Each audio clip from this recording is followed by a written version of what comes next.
C'était étrange, les gens ont commencé à me regarder comme... Et j'ai... Est-ce que c'est lui? Un très bon sosie. Eh bien, c'était l'idée, c'était l'autre aspect, qu'il y avait un gars qui te ressemblait et qui prenait ta place. Non, eh bien c'est lui, ouais. Pendant des décennies, un nom a représenté la créativité, la passion et la musique intemporelle. Paul McCartney. La personne que j'ai réellement choisie comme partenaire, que j'ai reconnue comme ayant du talent, et avec qui je pouvais m'entendre, c'était Paul. Paul McCartney, musicien dont l'influence traverse les générations, est reconnu comme l'un des auteurs-compositeurs et artistes majeurs de l'histoire. Sa capacité à créer des mélodies qui touchent des millions de personnes a rendu son œuvre inoubliable. Paul McCartney est vraiment formidable et on le voit souvent à New York.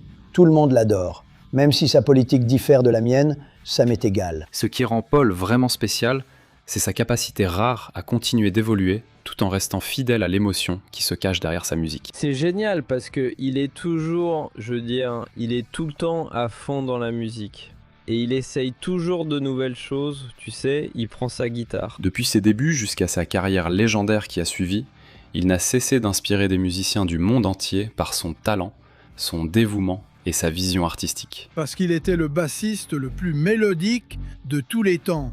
Tu sais, écoute un peu ce qu'il joue. Incroyable, ouais. Absolument époustouflant. Beaucoup d'artistes consacrent toute leur carrière à essayer de créer quelque chose qui dure. Paul McCartney a bâti un héritage qui continue de vivre, prouvant que la bonne musique n'a pas de date de péremption. Sa créativité, son humilité et sa passion lui ont valu le respect d'innombrables musiciens et fans à travers le monde. Je le respecte énormément pour ça. Tu sais, si jamais j'ai l'occasion de le rencontrer, je vais juste lui dire 2 mots. Tu sais quels sont ces 2 mots? Merci.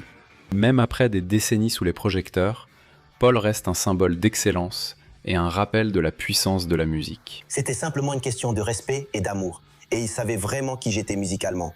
Ça m'a époustouflé. Une véritable icône, un auteur-compositeur légendaire et l'un des plus grands artistes que le monde ait jamais connu.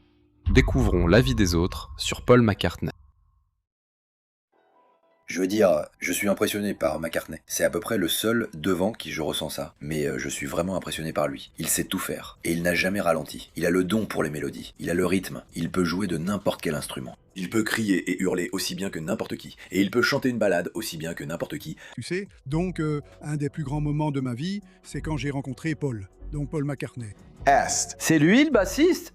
Mon Dieu, non, tu ne vas pas le laisser entrer. Bon sang. Bonjour ma chérie, comment tu vas? Ça va ma belle? Ouais. C'est génial de te rencontrer mec, c'est le rêve de toute une vie, vraiment. C'était un de mes rêves.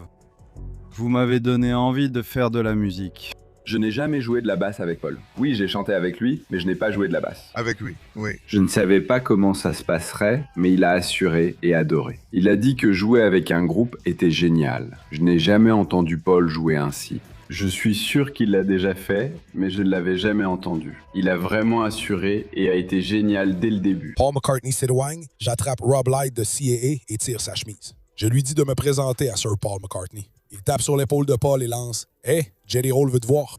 Paul McCartney regarde son manager sans savoir que je suis à 60 cm derrière lui et dit « Je sais qui est Jelly Roll ». Il se retourne, lève le poing comme les Fighting Irish de Notre-Dame et je dis que je ne veux pas d'ennui. Sir Paul McCartney. Il s'est alors montré aussitôt affectueux. C'était super. Je vous entends parler. Paul explique Donald Trump à John Lennon. Est-ce vrai? Pour qui ont-ils voté à la présidentielle? Eh bien, ils l'ont élu. C'est un grand homme orange. Que veux-tu dire? C'est un grand homme orange avec de petits cercles blancs autour des yeux. Et il a un gros ventre, mais il met une cravate rouge par-dessus son ventre. Et ses cheveux tourbillonnent tout autour. C'est comme de l'orange et de l'or tourbillonnant. Et si tu regardes de près, tu vois des nuances de violet et de vert dans ses cheveux. On dirait un cauchemar dystopique.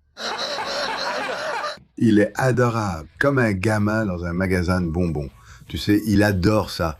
Oui, il joue avec les Stones. Tu sais, il est tellement heureux. Je suis là, en train de jouer, et je me dis, je joue avec les Stones. Tu peux être sûr que quand je suis rentré chez moi ce soir-là, je me suis dit, je joue juste avec les Stones. C'était génial, j'ai adoré. Je suis sûr que ces gars ont fait exactement la même chose. Tu vas pas croire qui a joué de la basse. Tu vois ce que je veux dire? Paul était plus exigeant. Il savait exactement ce qu'il voulait. Il faut remercier Paul pour toute la musique produite, car c'est lui qui est un bourreau de travail. C'est ça. John et moi, assis dans le jardin, le téléphone sonnait. On savait que c'était lui, rien qu'à la sonnerie. Il veut travailler. Ouais. Hey les gars, on va au studio? D'accord. Et c'est ce qu'on fait. Donc, il était la force motrice. Oui, il l'était. C'est ça. Paul McCartney est entré et a exigé du travail. Bien sûr, tu sais, Paul est un bon ami. Et nous, tu sais, on se connaît plutôt bien. Mais il se trouvait simplement en ville. Il y a un piano dans le coin de la pièce et il ne peut tout simplement pas s'en empêcher, tu sais. Alors il s'assoit au piano et il commence à jouer Lady Madonna chez moi. Et moi, je suis juste sidéré. J'arrive pas à croire que ça arrive. Ma fille Harper, qui avait, je crois, 5 ans à l'époque, regarde Paul McCartney au piano. Et elle va à la cuisine, elle prend une tasse à café, elle y met de la petite monnaie et la pose sur le piano comme si c'était un pot à pourboire. Et je me suis dit, c'est une fille. Vous savez, l'un des plus grands honneurs que cette chanson m'a valu, c'est quand McCartney a dit publiquement que c'était l'une des chansons qu'il aurait aimé écrire. Je peux vous donner une longue liste de ces chansons que j'aurais aimé écrire. Le fait qu'il ait cité l'une des miennes, venant de lui, c'était énorme pour ce fan des Beatles que je suis. Paul McCartney, vous savez, quand on a joué au Live 8 ici à Londres, on est monté sur scène et là, il y avait Paul McCartney. Et il m'a regardé et il a dit « Salut Duff !» Et donc, il fallait que je sois juste, que je sois à l'aise. Mais tout ce à quoi je pensais, c'était « Paul McCartney connaît mon nom ». Comment diable ça a pu arriver? Mais oui, j'ai vraiment eu la chance de rencontrer mes héros. Et c'est un plaisir de découvrir que ces gars-là sont toujours là. Ça fait quoi quand il se met à jouer et qu'on reconnaît tout de suite son style? C'est du pur McCartney. Il n'y a que McCartney qui puisse jouer comme ça. Ouais, je sais pas, sur Cover of News, ça sonne comme un bassiste funk, je reconnaîtrais pas son style là-dessus, honnêtement. Et je ne savais pas qu'il pouvait jouer dans un style punk, des trucs vraiment simples, comme on voulait qu'il joue. Il a juste compris le style, tu vois, donc il a clairement beaucoup de capacité à changer de registre.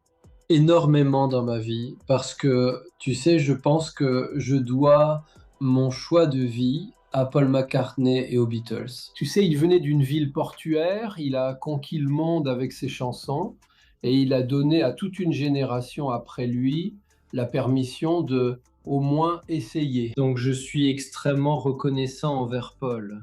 Et je pourrais facilement choisir une centaine de ses chansons que j'aurais aimé avoir écrites. Je m'imaginais que Paul McCartney épouserait ma sœur et toutes ces choses un peu folles, tu sais, et à quel point tout cela était merveilleux. J'ai eu l'honneur de rencontrer Paul McCartney et Ringo Starr. Et j'ai dit à Paul McCartney, j'ai dit, tu sais, je te dois ma carrière et tout le reste. Parce que je veux dire... Depuis le moment où tu as entendu cette chanson. She Loves. Quand j'ai entendu She Loves... Toi, c'était parti pour moi. Je collectionnais tout sur les Beatles. Paul McCartney prend des vols commerciaux. Il était à l'aéroport de Heathrow. Ouais. Le milliardaire Paul McCartney. Il était à l'aéroport de Heathrow, assis tout seul, en train de discuter tranquillement dans la chaleur, avec sa chaussette et ses earpods dans les oreilles. Je me suis faufilé dehors, arrivé derrière lui, j'ai dit « Hé, Paul !» Il a failli avoir une crise cardiaque. On a discuté un moment.